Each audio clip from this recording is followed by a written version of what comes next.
And welcome back to the Daily Dribble podcast, guys. As always, I'm your host, Nick Zammit, here back for another massive episode after what has been a massive week, as I say, week in and week out, both on and off the court. Going to look at today some of the players that are flying under the radar. Now, the league is dominated by stars. We say it constantly. The LeBrons, the Giannis's, the KDs of the world occupy the majority of the news headlines. Yeah, I thought this would be a nice opportunity just to shed a light on some of the unsung heroes within the league from both the Eastern and Western Conference. So, looking forward to getting into that momentarily. Before we do so, though, a big shout out to both Stadium Scene and The Cover. Thrilled to continue to be a part of those two networks, helping showcase my work here at the Daily Dribble, as well as a whole host of other content creators around Australia, New Zealand, the US, and Canada. So, very, very appreciative for all their continued hard work and support. Before we get into some quick odds and ends, though, guys, just want to make a note. Continue to stay up to date with all of our socials, Instagram, Facebook, YouTube, Twitter, and TikTok to get all the latest news from both the NBA and the NBL, as well as subscribing wherever you listen to the show. If you're listening to this one on Apple Podcasts or Spotify, subscribe there. If you're a YouTube watcher and you get to look at this mug for the next half an hour or so, then hit that subscribe button. It really does mean a lot. Okay, let's get into it. Let's not stand on ceremony any longer. Starting first and foremost with the news surrounding Zach LaVine. Now, NBA teams are assessing the availability of Zach LaVine. There's an increased openness from both LaVine and the Bulls that he could be on the move. Now, this would result in what you would assume would be a complete rebuild for the Bulls. DeMar DeRozan would likely be shipped out, and it would really be starting from the ground up once again. NBA analyst Kevin O'Connor likes the Lakers, Warriors, Sixers, and Heat as a potential destination for LaVine. I'd love to hear from you guys. What do you think? Where would you like to see LaVine end up? Out of those, I think probably the Heat makes the most sense. Possibly offload Hero, maybe just with Jimmy starting to age a little bit, have one more legitimate crack with this kind of iteration of the squad. Butler getting older, Lowry getting older. Their depth isn't that great. I think if you bring in a star the caliber of Zach LaVine with the work ethic and the pieces they currently have there, they could certainly turn some heads. We saw them do it last year, making the NBA Finals, much to the absolute just disbelief of, I think, every NBA fan out there. Who's to say they couldn't do it again? LaVine is a quality player, and I think if he's in the right environment with a Butler, with a Bam, with a Lowry, I could see it working. The other teams that you mentioned, the Warriors, Sixers, Lakers, seeing different packages for all three of them. There's some merit to it. As a Lakers fan, I wouldn't be opposed to seeing LaVine. From all reports, the mock one I saw, I think it was LaVine and Caruso coming to the Lakers, a little reunion there, and offloading D'Angelo Russell, Rui Hachimura, and might have been Vanderbilt. I can't quite remember the third piece there, but nevertheless, it would be, it was Reeves, forgive me. But that would be quite a big trade. Certainly increases the upside for the Lakers, I think. For as good as D'Angelo Russell has been this season, Zach LaVine, he's a different animal. But watch this space. I'm certainly eagerly awaiting to see what happens with this one. I think our Bulls fans out there, Caleb, mate, it's going to be a long way back for you guys. If you do go ahead with this move, losing LaVine, as I said, probably a catalyst for losing DeRozan as well. You are starting from the very, very bottom, my friend. So we say it time in and time out. If Roy, my main man, Roy's listening, we hate mediocrity. And that's kind of where the Bulls are at the moment. So by doing this, at least you're committing to go one way or the other. Pushing ahead, Ben Simmons has been diagnosed with nerve irritation on his lower left side of his body and will therefore miss quite some extensive time. This is disappointing as I think he looked somewhat more settled in his time with the Nets since the start of the season. But this really does just continue what's been an extremely disappointing last couple of years, both with on-court performances as well as the injury struggles. Now, for me, until he actually delivers and delivers consistently, I've started to lose the majority of my faith in him. And that pains me to say, as a fellow Australian, I want to back him to the nth degree. But I tell you what, it's very, very hard. It is very, very hard. Just time in and time out, whether it's the actual performances on court struggling or the injuries as well. The bloke can't buy a trick. Part of his own, course. We saw his layoff the last couple of seasons. But this year, injuries have just befallen him once again. I'm certainly like we've seen what he can do when he's fit and healthy. He's one of the premier point guards within the league. Despite his scoring woes, despite his lack of shooting ability, his passing, his IQ on court is up there with the top players of the game. So I would certainly love to see him back fit and healthy. Hopefully, this isn't too long of a layoff. But Ben, we just want to see you on the court, mate. We just want to see you in the court, getting some high quality reps, and then hopefully transitioning into a role with the Boomers. And Pigs will also fly tomorrow, the way things are going. Other injury news, Jay Crowder will undergo surgery for a left adductor and abdominal tear. He's going to be sidelined for approximately 8 weeks now, which is a big blow to the Bucks, especially given their lackluster start to the season. Again, the season's still young. You're ironing out pieces, bringing in a player of Dame's level is no easy feat, and I've said that a couple of times since the start of the season. But you want to start to actually see some improvements, I think, for this team. We've now had a big enough sample size that there's now becoming a little bit more weight to what we're seeing. Just on the offensive end will take care of itself with the players you've got. If shooting's the issue with Dame, Giannis will find his touch. No worries whatsoever. But on the defensive end of things, they really need to level up, essentially, because it's just not good enough. It's not an accurate representation of what should be a championship team. If they can't lock down on that end, they are not going to be in the picture. Kelly Oubre, now this was the back end of last week. He sustained broken ribs and an assortment of bruises and cuts after being struck by a car in Philadelphia. Now, fortunately, should I say, he avoided serious injury, but will miss quite a bit of time. Big blow there for Philly. He's had a tremendous start to the season, averaging 16 points, 5 rebounds on 50% from the field. I think he's going to be a key cog for them moving forward. You know, we've seen what Embiid's doing as the lead guy now, Maxey coming into the fold. Oubre's going to have a role to play, and he's doing it really well so far. So he's hoping, for Philly fans out there, it's a very quick return to on-court action. Again, the injuries just keep on coming at the moment. Bradley Beal, he's set to be reevaluated in 3 weeks with a lower back strain. Been an injury-plagued start to the season for him and for the Suns as a whole.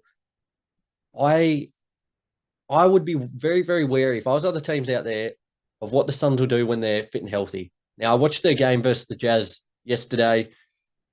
What a ridiculous offensive performance from both teams. I don't know if there wasn't a lick of defense played or if the offense was just that good. But watching what the Suns do when they get Bill into the fold fit and healthy, having 3 guys that can get you a bucket at any moment, that is a scary proposition for any team within the league. KD looks dialed in. Booker had a career high, I think it was 15 he finished on, 15 assists yesterday, so embracing that point guard role at the moment.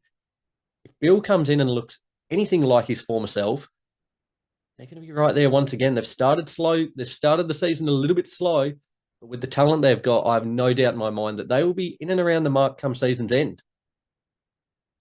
A team which did make it to season's end last year, the Denver Nuggets, they've extended championship-winning head coach Mike Malone, and very deservedly so.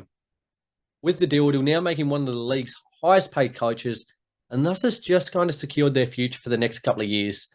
They've got the coach set. Their core is well and truly set with Jokic, Gordon, Porter, and Jamal Murray. They are going to be a real handful for the next couple of seasons, and you know, I love what they're doing. I love the way they play. They went down to the Pelicans yesterday, but their season, they look well on track to once again possibly go back-to-back. So very nice to see Malone there get extended. As I said, deservedly so. Former Nuggets player Bones Highland has fallen out of the LA Clippers rotation, according to head coach Ty Lue. Ty Lue said it's unfortunate because Highland had been playing well, but they wanted to stay away from that extra small bench group. Now, other news for the Clippers during the week, Russell Westbrook came out and said he wants to play off the bench now. Terrence Mann comes into the starting lineup. But it's interesting because he's played well this season. 12 points, 3 assists off the bench there. I just feel like this won't be too long a stint out in the cold for him. Given their dwindling depth since the James Harden trade, I wouldn't be surprised to see an injury or two come into place, and Bones will be right back there in the action. And I think he certainly deserves a spot. As I said, 12 points, 3 assists off the bench, nothing to sneeze at there. Certainly deserves an opportunity. We saw how good he could potentially be in his stint with the Nuggets before moving over to the Clippers. He's just a guy who's young, who just needs reps under his belt, and it's unfortunate that he's not going to get them at the minute with this Clippers team. Guys, that recaps all the major news from the NBA for another week. Let's push ahead. The Daily Dribble. Okay, as I said at the top of the show, just wanted to shine a little bit of light on some of the hidden gems within the league. These are players you might not have suspected, might not have suspected would be big contributors on their respective teams, but are stepping up in a big way. Now, I've got 4 players here. We'll start first and foremost with Obi Toppin. The Pacers currently hold a record of 7-4, continue to build on that good work they did last season. They were one of the teams I was most high on. They fell off in the back end of the season. That was to be expected. They shut it down, no worries whatsoever. Halliburton and Turner in the last probably 12 to 18 months have been the big dogs. They've been the big dogs of the team. They command the bulk of the media attention, and rightly so. They've been incredible, both of them in their own right. There's a lot of other smaller contributors around them. An off-season acquisition from the Knicks, Obi Toppin, I think, has been one of the best ones. He's averaging 11 points, 3.5 rebounds, and he's going 62% from the field this year. After being a bit of a bench player throughout the majority of his first 3 seasons within the league, he started 11 out of 11 games so far for the Pacers. I love the way he goes about it. He plays with a real effort, a real intensity, and a pace that gels extremely well with this Pacers team. They're a run and gun team. They love offense, defense, not so much, but that's okay. That's the way the NBA's headed at the moment. But with that effort and that energy he has, and might I just say the hops he brings as well, he just gels perfectly with that starting lineup. I think, to be honest, from what I've seen so far, he could be argued as one of the more underrated signings in the offseason. And I think he's going to continue to grow and establish himself within the league. 25 years of age now, still hasn't reached his prime. And I think he's just going to coincide with the growth of this Pacers team. Look at what they're doing. They, again, I kind of speak about them quite a bit as a team poised for a big next 5 to 10 years. Halliburton, so week in and week out, he's probably one of my favourite players outside of the Lakers players at the moment within the league. And with him, Turner, some of the other young guns, Mathurin they've got, Toppin now in place as well, Naismith, Nembhard. They're going to be a real handful for the next couple of years. And I can't wait to see it because I love the way they play. They're probably up there, them and the Kings, even the Thunder now as of late, probably the 3 most exciting teams to watch within the league. So great stuff there. Great stuff for Obi Toppin. Very happy to see him getting more opportunity, more time to assert himself. And we're just seeing what he can do now. So hopefully that continues. Speaking of the aforementioned Thunder, my second player is Jalen Williams. Likewise, the Thunder have had a tremendous start to the season, going 8-4 to kick things off. Shet, SGA, Josh Giddey, again, similar to what I said about Halliburton and Turner, Shet, SGA, and Giddey command the bulk of the news headlines there in OKC. And again, rightly so. SGA's a gun in his own right. Giddey has had a phenomenal last 12 months. And Shet, coming in after a big layoff, all the hype surrounding him, and rightly so. Those 3 are kind of dominating the bulk of the news circle around OKC. Yet Williams in his second year, I think, has been outstanding in his own right. He had a fantastic rookie season, has continued to build upon that, going at 17.2 points, 4 rebounds, and 3.5 assists per game this season so far. What I love as well is how effectively he's doing that. How efficiently, should I say. Effectively and efficiently he's doing that. He's going 52% from the field, 39% from 3, and 86.5% from the stripe there. He's a guy that doesn't need that many touches. He doesn't need to be constantly involved in the offense, but he just ensures the offense continues to tick over when Shea's struggling or when the offense is just broken down a little bit. He's a guy who can get you a bucket, and that is such a luxury. Again, another team, as like I mentioned with the Pacers, you're seeing a common theme. They're going to be a real serious problem over the next decade, probably 2 decades with the vast array of draft assets they have at their disposal. I think Williams is going to be a huge part of that. I think he's going to be a huge part of their plans moving forward. Their core, their young, like they are so young. They're all in sync together. They're not only competing at the moment, but as they all continue to grow, mature, and develop, very, very scary times. And that's they're having their cake and eating it too. We've spoken about teams who have vast amounts of draft assets, but they traded them away for that win now player. It's very, very hard to juggle keeping a huge amount of draft assets and having a team that can compete now. And they're executing it to a T at the moment. I'd be very, very, very surprised to not see them make the playoffs the way things are going thus far. And they can still make moves if they want to, but the way things are going, I don't know if they'll want to. I think they'll just let things naturally progress, continue to build on the assets they've got, and just keep swinging for the fence with the players they've got. I'll push ahead to my third player there, heading back out to the Western Conference, Malik Monk from the Sacramento Kings. Now, what makes the Kings so fun to watch is their offensive-minded approach to the game. And that goes well beyond just their starting five. Malik Monk is a serial cooker and probably could be argued for one of the favourites for Sixth Man of the Year at this early stage. He's a flamethrower off the bench. He's dropping 14 points, 3 rebounds, 5.5 assists per game on 39.5% shooting from 3. No better evidence of his value to this team was yesterday in their win over the Spurs, 129-120. Monk had 20 points, 4 rebounds, 8 assists, and went 6 of 9 from 3, was plus 13 in his time on the court there. Now, what a luxury to have a player of that caliber coming off your bench. I've seen him drop 8 assists yesterday. Was something, I know he could facilitate to a certain extent, but I didn't know he was that level of playmaker.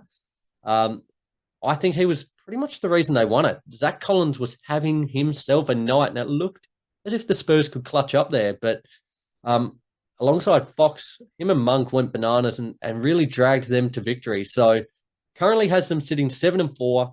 As I said, with De'Aaron Fox returning just over the last couple of days, I expect the wins to continue to pile up for this team. And as I said, to watch, they are probably the big box office attraction. Maybe not so much in household name players, but the style in which they go at it is just must-watch TV.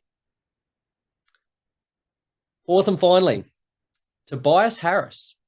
He's long been a player that I've thought failed to live up to expectations. Well, maybe not expectations. He's failed to live up to the contract he's getting paid. Yet this season, he has been fantastic. Now James Harden's left. He looks really comfortable playing that third role behind Joel Embiid, Tyrese Maxey there in the 2. Playing the third string star, he's averaged 20.5 points, 7 rebounds, 3 assists, and has just looked dynamite. He's doing it on 57% from the field, 39.5% from 3, and 89% from the charity stripe. His last 5 games, he's had scores of 24, 18, 22, 16, and 29. What I love about it is the consistency. That has long often been a part of the bane of his existence, consistently performing at a high level. He's kind of been a consistent mediocre performer. But I think now with the way this team's currently poised, he could be a real breakout star for them. And he should be. He's getting paid $39.2 million this season. I don't think he's ever going to live up to that price tag. But if he continues the way he is, Philly will be a lot better for it and will certainly give them a chance to win the chip. Since James Harden's departure, I think they've been electric. Embiid's looking once again like his MVP self. Tyrese Maxey's elevated into a superstar player and is only continuing to get better. Once Oubre comes back from injury, with Tobias Harris performing the way he is, D'Anthony Melton there being able to do it on both ends of the floor, could this be the year? Could this be the year? I don't want to jinx it because, again, the amount of times I've put stock into Philly and I've been continually let down is baffling. I'm just a sucker for pain, apparently. So I'm not going to jump aboard the hype train just yet. But very excited by what I'm seeing so far. It's a pretty stacked Eastern Conference.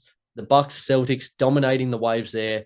Who knows what the Heat could conjure. The Pacers are also looking potent. The Cavs will be in and around the mix. The Knicks climbing their way up off the back of some improved Randall performances. there's a lot of talent there. So it's very, very hard to put stock into one team at this stage. But if they can continue to put wins on the board, if Embiid can continue to play like the way he is, I don't see any reason why they shouldn't. Well, I was about to say why they could. They shouldn't make a deep run.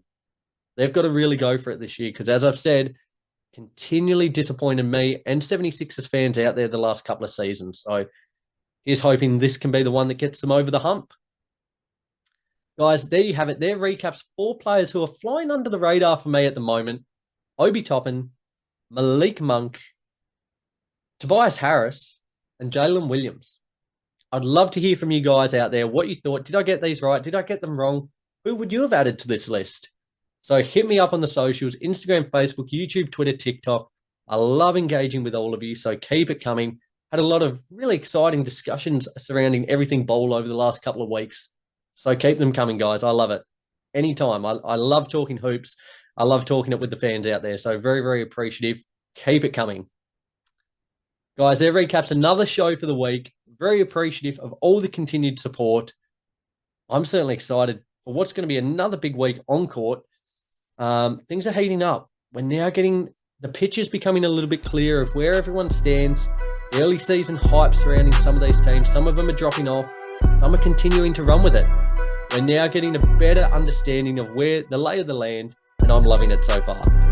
Probably the most excited I've been for an NBA season just because of how open it is across both conferences at the moment. So here's hoping for another fantastic week. Guys, enjoy everything the NBA and the NBL has to offer. I'll be sure to keep you updated with all the latest news from both. Until next week, take care, guys. See ya.